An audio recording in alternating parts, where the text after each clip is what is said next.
जोड़ा, उनसे बात करते हैं। प्रबोध, हमने हरेंद्र प्रताप की भी प्रतिक्रिया सुनी, उसके बाद वृषण पटेल की भी प्रतिक्रिया सुनी और उससे पहले अली अनवर ने भी कहा कि गीदड़ भपकी से हम डरने वाले नहीं। अब इन तमाम प्रतिक्रियाओं के बीच में और ऐसी सख्त टिप्पणियों के बीच में कितना समय और रह गया है? देखिए, यही सबसे अहम सवाल है जिसका जवाब ढूंढने की कोशिश बिहार का हर व्यक्ति कर रहा है। सियासत से संबंध रखने वाला हर व्यक्ति इसी सवाल का जवाब तलाश रहा है। लेकिन सवाल का जवाब अभी कोई देने को तैयार नहीं है, न बीजेपी देने को तैयार है, न जेडीयू देने को तैयार है। हम बात करें बयानों की, जो बयान वृषण पटेल और हरेंद्र प्रताप का आया, तो पहले वृषण पटेल के बयान की बात करें तो वृषण पटेल ने अगर कोई ईमानदारी भरा बयान अगर जो अभी सियासी घमासान मचा है उसमें अगर किसी ने दिया है तो हकीकतन विश्वास से हम ये कह सकते हैं कि वृषण पटेल का सबसे ईमानदार बयान आया है। वो कह रहे हैं कि जिस रास्ते पर, जिस दूरी तक बीजेपी और जेडीयू बढ़ चुके हैं, अब कहीं समझौते वापसी की उम्मीद नहीं दिखती है।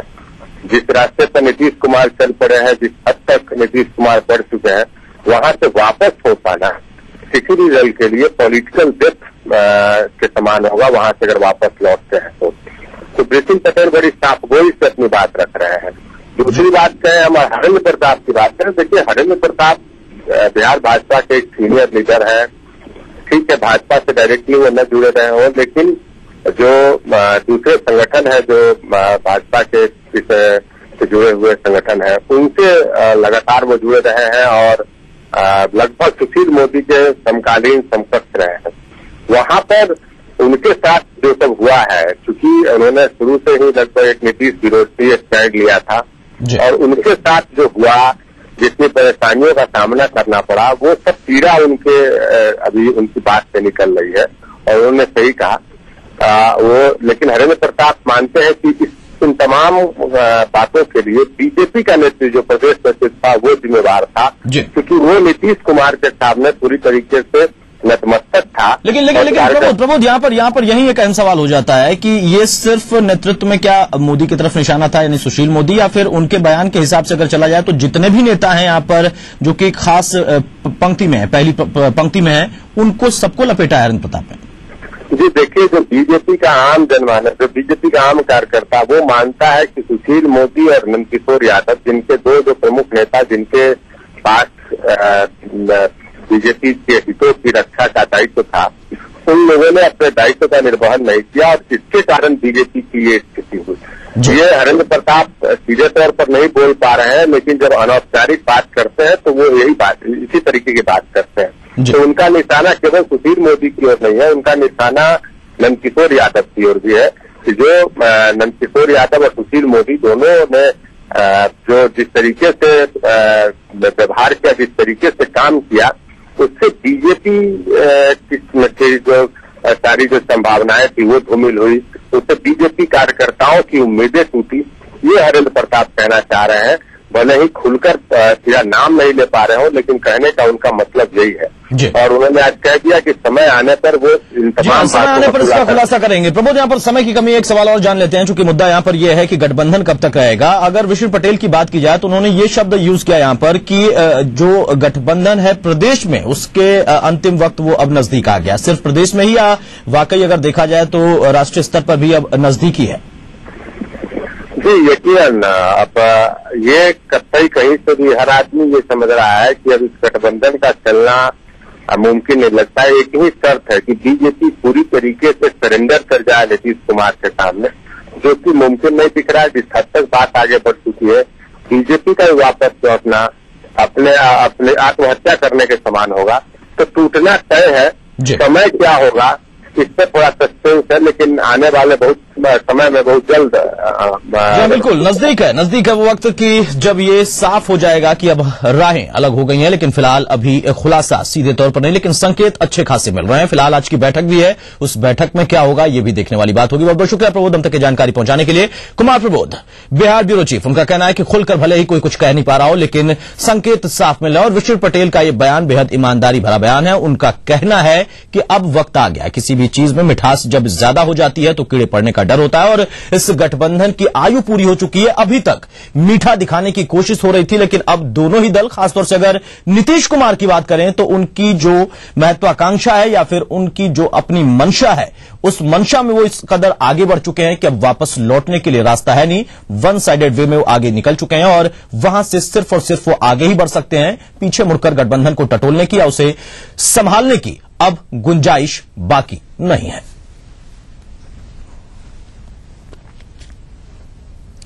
चलिए रुकेंगे छोटे से ब्रेक के लिए, कुछ और खबरों के साथ जल्द हाजिर हूं।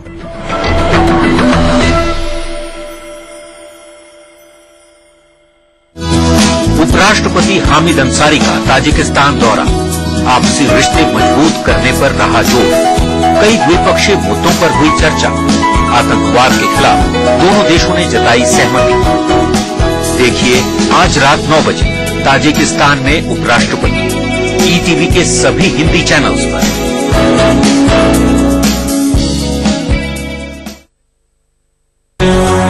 अगर बेचना है आपकी आदत और जीतना है आपकी फितरत, तो आप बन सकते हैं सेल्स का बाजीगर। सुकैब प्रेजेंट्स ईटीवी सेल्स का बाजीगर in partnership with Dainik Jagran. जल्द आ रहा है आपके शहर में। ज्यादा जानकारी के लिए लॉग इन करें।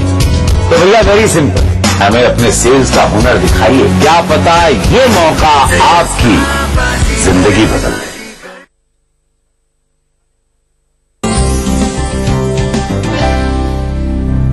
इस नवरात्रि में विशेष रूप में नवमी का महत्व होता है, क्योंकि नवमी जहां सिद्धि रात्रि का दिन होता है, वहीं भगवान श्री राम का जन्मोत्सव भी आज के दिन मनाया जाता है। कुछ लोगों के बालों में खुरंट ऐसा भी जम जाता है, इतना ज्यादा डैंड्रफ हो जाता है और ऑयल की मात्रा उसमें ज्यादा होने के कारण वो बिल्कुल चिपक सी जाती है स्कैल्प में। जानने के लिए देखिए संगिनी फॉर टुडेज वुमेन दोपहर 3:30 बजे।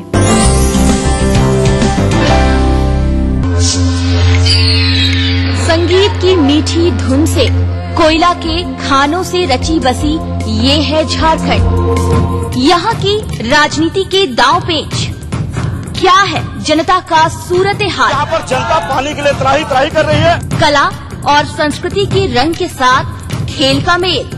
जानिए खबरें झारखंड की। जोहार झारखंड में इन समय पर। इस न्यूज के सह प्रायोजक हैं little wing school, Krishna Nagar, Booti Mor, Ranchi. Kerala Ayurveda treatment centre, lake avenue, Kanker road, Ranchi. Grizzly Vidyalaya, Koderma. World famous for me mobile, mobile for me. Torian world school, 2 कदम आगे। NSIT beta Patna Bihar. Agrani infra developers private limited. Your dream comes true, NSIBM Jamshedpur. दिन भर खबरें जो बनाते हैं, जहां बनती हैं, जिनसे शुरू होती है, जिनसे जुड़ी होती है। रात 9 बजे सबकी नजर टिकी होती है न्यूज एट 9 PM पर। दिन भर की खबरों का अपडेट। तमाम रोशनी के बीच जिसने पल के नहीं झपका, जो लगातार चला रेड कारपेट पर बिना विश्वास डगमगाए, जिसकी शोहरत ने छुआ बुलंदियों को पूरे हफ्ते।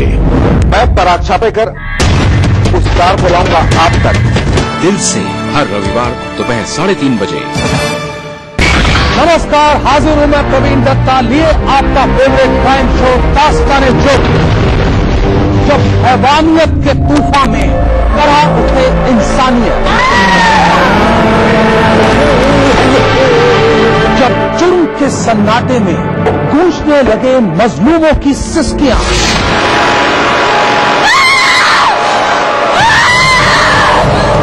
तब उस खामोश जुर्म को हम देते हैं मुकम्मल आवाज और करते हैं आपको बाखबर, ताकि आप न हो जाएं किसी की खौफनाक बदनीयत के शिकार। देखिए दास्तान-ए-जुर्म सोमवार से शुक्रवार रात 9:30 बजे ईटीवी के सभी हिंदी चैनल पर। इस न्यूज के सह प्रायोजक हैं NSIT beta Patna Bihar. Welfare group of companies, आपकी सुरक्षा के लिए। Little wing school, Krishna Nagar, Booti Mor, Ranchi. Your dream comes true, NSIBM Jamshedpur. बढ़ रही है जनसंख्या, घट रही है जोत, ऊपर से महंगाई का बोझ। विश्व बाजारों में जारी है प्रतिस्पर्धाओं का दौर। कृषि उत्पादन और आमदनी बढ़ाने की होड़। हम बताते हैं आपको कैसे करें कम लागत में अधिक उत्पादन। उन्नत बीज, नई तकनीक और विविधीकरण से बनाए संपूर्ण, समृद्ध और खुशहाल भारत। अन्नदाता देखिए हर रोज सुबह 6:30 बजे।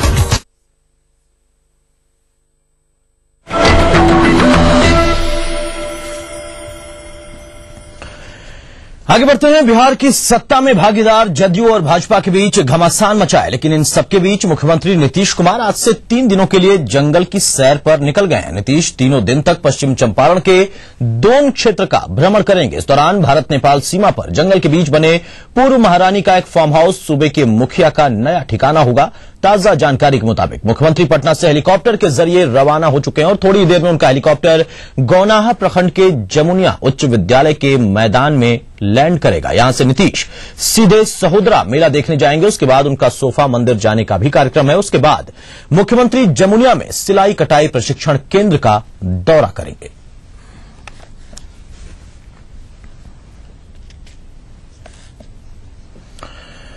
और एक और पूर्व मुख्यमंत्री हैं जो कि पिछले 3 सालों से जेल में है, लेकिन अब रिहाई होगी। आज उनकी रिहाई होनी है। बात कर रहे हैं मधु कोड़ा की। जी हां, बिरसा मुंडा केंद्रीय कारागार से पूर्व मुख्यमंत्री झारखंड के मधु कोड़ा कुछ देर में छूटने वाले हैं और ऐसे में समर्थक जो हैं उनकी खुशी का ठिकाना नहीं है। पहुंच चुके हैं जेल के आसपास।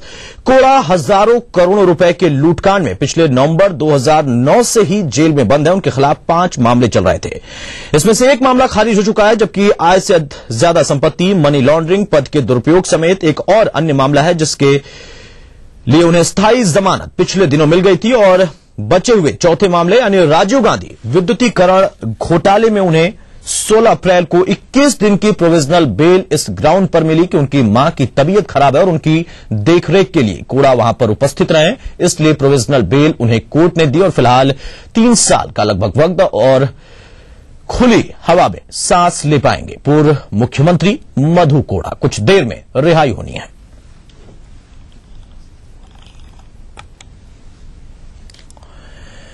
सुप्रीम कोर्ट ने कर्नाटक में 49 खदानों के लाइसेंस रद्द कर दिया है। कोर्ट ने कर्नाटक में खनन के मुद्दे पर गठित केंद्रीय अधिकार प्राप्त समिति की ज्यादातर सिफारिशें मान ली हैं। उधर सुप्रीम कोर्ट ने आंध्र कर्नाटक सीमा पर लौह अयस्क के खनन पर दोनों राज्यों के बीच सीमांकन का काम पूरा होने तक ये रोक लगाई है।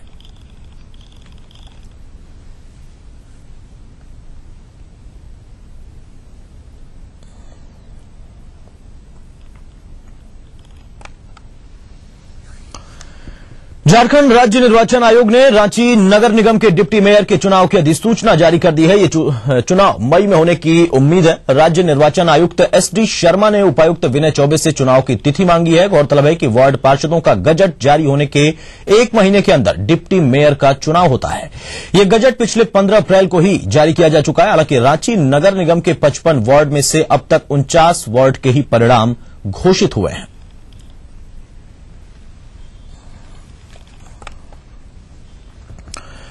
धनबाद के बड़े होटल व्यवसायी के पुत्र का देर रात अपहरण कर लिया गया। देर रात वो होटल से घर जाने के लिए निकला था और इसी दौरान अपराधियों ने उसका अपहरण कर लिया। सिलसिले में बरवाडा थाने में प्राथमिकी दर्ज करा दी गई है। धनबाद पुलिस अपहरित होटल व्यवसायी पुत्र की रिहाई के लिए जगह जगह पर छापेमारी कर रही है, लेकिन सफलता अब तक नहीं लग पाई है पुलिस की टीम के हाथ। 10 बजे करीब निकले घर जाने के लिए, तो घर चले गए बोल के। इसके बाद उनका वाइफ का फोन आया 10:30 11 कि दीदी अभी तक आए नहीं, तो दीदी से बात करें। तो दीदी हम बोले कि दीदी तो निकल गए कब मिला, तो होटल तो आया नहीं घर अभी तक। तो अब 11 बज गया था। उसमें गार्ड है वो मैनेजर, वही जाता है खाने के बाद वही रहता। हम लोग जब गया देखा विजयनाथ रास्ता में है। जहानाबाद में चोरों ने एसबीआई की शाखा में चोरी की कोशिश की, लेकिन वे कामयाब नहीं हो पाए। मामला खिलावर ओपी का है, जहां हादी स्थित एसबीआई बैंक में बीती रात चोरों द्वारा गैस कटर से मुख्य द्वार को काटकर कैश रूम में जाने की कोशिश की गई, लेकिन उन्हें सफलता नहीं लगी। पुलिस मामले की छानबीन में जुटी है। आपको बता दें कि पिछले 6 अप्रैल को भी जहानाबाद के बैंक ऑफ इंडिया में चोरों ने कैश रूम काटने का प्रयास किया था, जिसका अब तक उद्भेदन नहीं हो पाया है।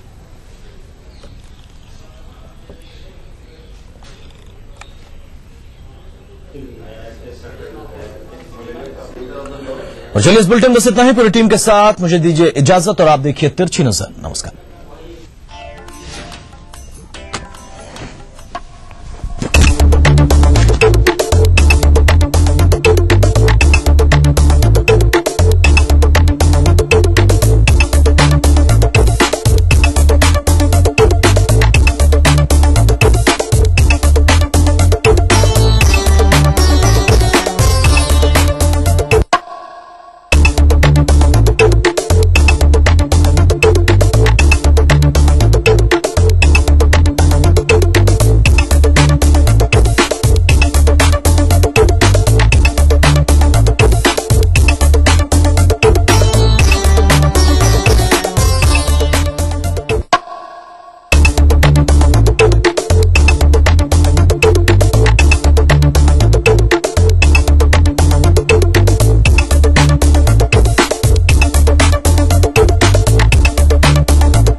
बढ़ रही है जनसंख्या, घट रही है जोत, ऊपर से महंगाई का बोझ, विश्व बाजारों में जारी है प्रतिस्पर्धाओं का दौर, कृषि उत्पादन और आमदनी बढ़ाने की होड़। हम बताते हैं आपको कैसे करें कम लागत में अधिक उत्पादन। उन्नत बीज, नई तकनीक और विविधीकरण से बनाए संपूर्ण, समृद्ध और खुशहाल भारत। अन्नदाता देखिए हर रोज सुबह 6:30 बजे।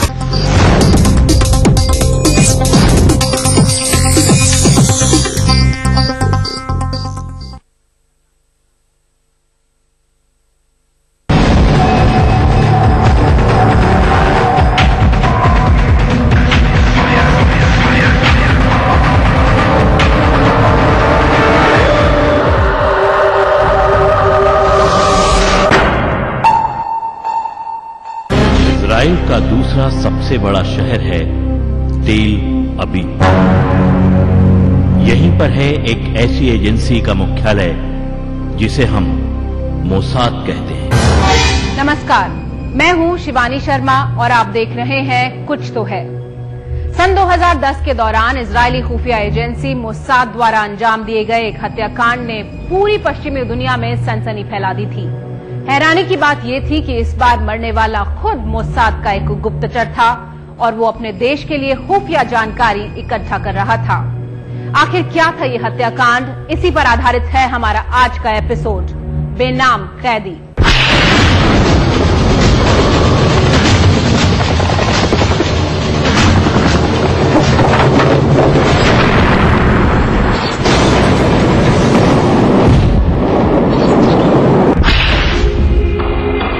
पूरी दुनिया में इजरायली खुफिया एजेंसी मोसाद का नाम खौफ से लिया जाता है। तेल अबीब शहर में स्थित अपने हेडक्वार्टर से मोसाद अपने सारे खुफिया कार्यों को अंजाम देता है। अनुमान के मुताबिक तकरीबन 2000 से भी ज्यादा लोग मोसाद के लिए काम करते हैं। खुफिया तंत्र के इतिहास में मोसाद एक ऐसा नाम है जो कभी फेल नहीं होता। एक्सपर्ट्स मानते हैं कि मोसाद के हर मिशन के पीछे इजरायली हुक्मरानों का खुला समर्थन होता है। हर एक मिशन से पहले राजनीतिक परिणामों की जांच की जाती है ताकि अंतर्राष्ट्रीय दबाव को झेला जा सके।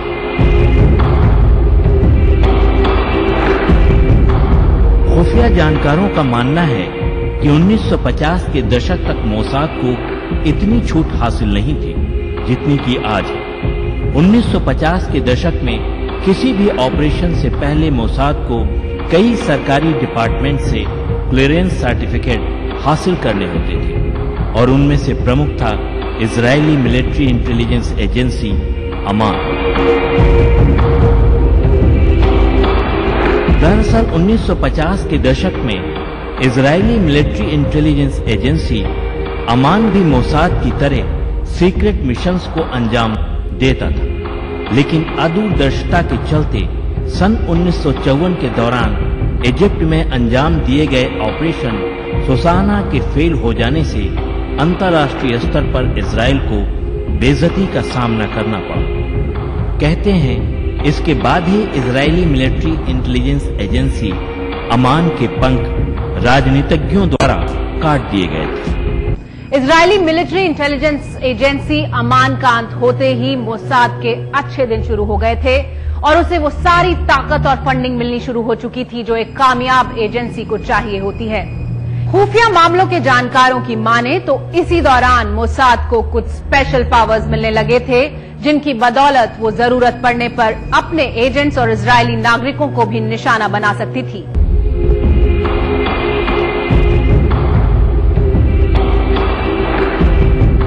इजरायली हुक्मरान ऑपरेशन सुसाना से उपजी अंतर्राष्ट्रीय परिस्थितियों का दोबारा सामना नहीं करना चाहते थे। उसके ऊपर इजिप्ट में सजा काट रहे अमान के 2 एजेंटों ने जब इजराइल की इंफॉर्मेशन वापस इजिप्ट को भेजनी शुरू कर दी तो समूचे इजरायली खुफिया तंत्र में खलबली मच गई। इजरायली हुक्मरानों के लिए ये वक्त भारी था। वो जल्द से जल्द कुछ ऐसा रास्ता निकालना चाहते थे जिसकी वजह से देश के गुप्त दस्तावेजों को सुरक्षित रखा जा सके। कहते हैं ऑपरेशन सुसाना से उपजी स्थिति से निपटने के लिए मोसाद को उपयुक्त समझा गया और खुफिया तंत्र की सारी जिम्मेदारी उस पर डाल दी गई।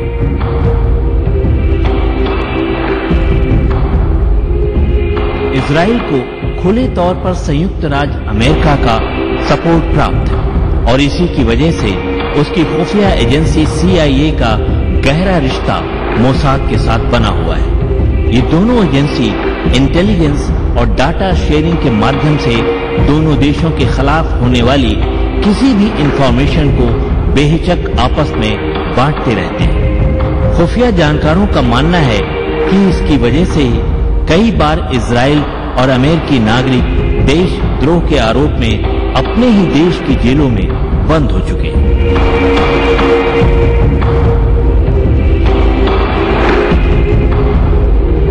मोसाद की कार्यप्रणाली CIA के तौर तरीकों से अलग है। एक तरफ CIA जहां डॉलर्स के जरिए अपने खुफिया एजेंटों से काम करवाती है, वहीं पर मोसाद के एजेंट देशभक्ति के जज्बे पर काम करते हैं। कई बार उन्हें मिशन में भेजने से पहले ये साफ तौर पर बता दिया जाता है कि पकड़े जाने की स्थिति में वो इजराइल से किसी भी सहायता की उम्मीद न करें।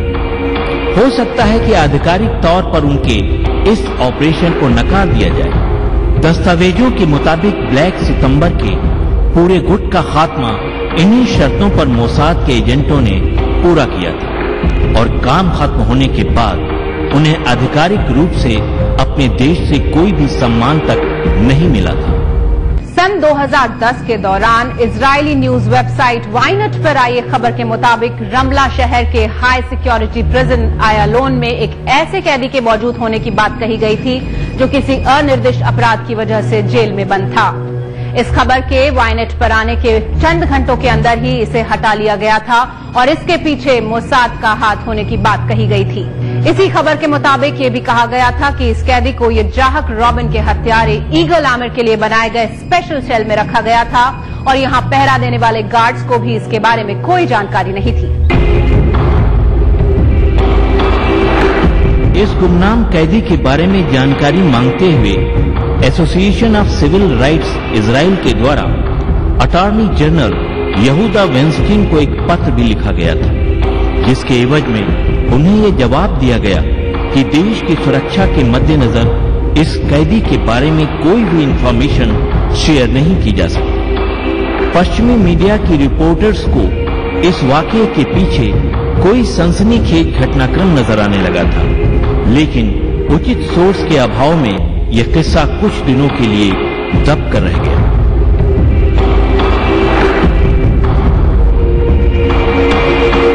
सन 2012 के दौरान ऑस्ट्रेलियाई ब्रॉडकास्टिंग कॉरपोरेशन एबीसी के रिपोर्टर ट्रेवर बोरमैन ने अपनी इजराइल यात्रा के दौरान मिले एक टिप ऑफ से उत्साहित होकर इस घटना की जांच पड़ताल शुरू की तो हैरत अंगेज तथ्य निकलकर सामने आने लगे। ट्रेवर बोरमैन के मुताबिक हाई सिक्योरिटी प्रिजन अयालोन में कैद वो गुमनाम कैदी बेन जाइगर नामक एक व्यक्ति हो सकता था और जिसके पास 2 देशों की नागरिकता थी।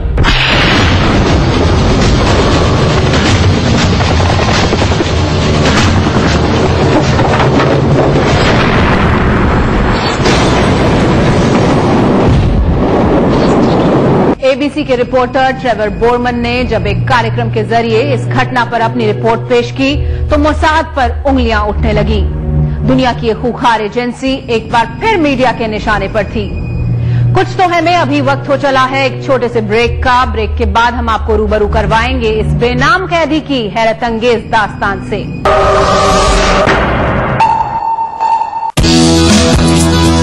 उपराष्ट्रपति हामिद अंसारी का ताजिकिस्तान दौरा, आपसी रिश्ते मजबूत करने पर रहा जोर। कई द्विपक्षीय मुद्दों पर हुई चर्चा, आतंकवाद के खिलाफ दोनों देशों ने जताई सहमति। देखिए आज रात 9 बजे ताजिकिस्तान में उपराष्ट्रपति, ईटीवी के सभी हिंदी चैनल्स पर।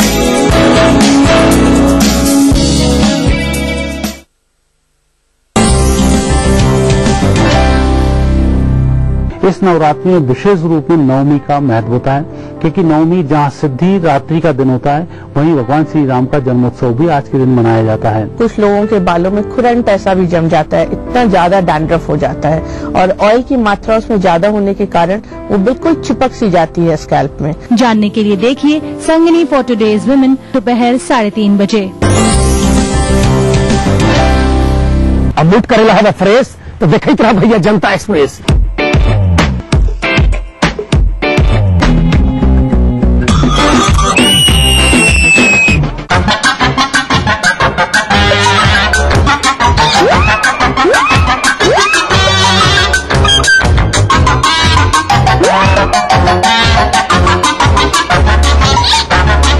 अरे मूड करना है फ्रेश तो देखते रहिए जनता एक्सप्रेस हर रविवार सुबह 11:30 बजे सिर्फ ईटीवी बिहार। इस कार्यक्रम के सह प्रायोजक हैं टोरियन वर्ल्ड स्कूल, 2 कदम आगे। स्काई हेल्थ सेंटर, स्वास्थ्य का वादा, स्काई का इरादा। यमुना आवास डेवलपर्स इंडिया प्राइवेट लिमिटेड। बढ़ रही है जनसंख्या, घट रही है जोत, ऊपर से महंगाई का बोझ, विश्व बाजारों में जारी है प्रतिस्पर्धाओं का दौर, कृषि उत्पादन और आमदनी बढ़ाने की होड़। हम बताते हैं आपको कैसे करें कम लागत में अधिक उत्पादन। उन्नत बीज, नई तकनीक और विविधीकरण से बनाए संपूर्ण, समृद्ध और खुशहाल भारत। अन्नदाता देखिए हर रोज सुबह 6:30 बजे। आपके सपनों का घर रियल एस्टेट के बाजार में कैसे करें खरीदारी, आवास के लिए बैंकों से कैसे मिले मदद, पटना के रिहायशी इलाकों में क्या है फ्लैट की कीमत, जानने के लिए देखते रहिए अग्रणी इंफ्रा रियल बाजार रविवार रात 9:30 बजे, पुनः प्रसारण शुक्रवार दोपहर 12:30 बजे, ईटीवी बिहार झारखंड। अग्रणी इंफ्रा रियल बाजार के प्रायोजक है अग्रणी इंफ्रा डेवलपर्स प्राइवेट लिमिटेड। सह प्रायोजक खलारी सुपर सीमेंट, 75 वर्षों का भरोसा। यमुना आवास डेवलपर्स इंडिया प्राइवेट लिमिटेड। कुछ तो है में आज आप देख रहे हैं बेनाम कैदी। एबीसी के न्यूज रिपोर्टर ट्रेवर बोरमन की रिपोर्ट के मुताबिक इजरायली जेल में बंद इस कैदी का नाम बेन जाइगर हो सकता था। गौरतलब है कि इजराइल के अटॉर्नी जनरल यहूदा वेनस्टीन के ऑफिस ने देश की सुरक्षा का हवाला देते हुए इस कैदी के बारे में कोई भी जानकारी शेयर करने से मना कर दिया था। ऐसे में इस किस्से की तह तक पहुंचना नामुमकिन था।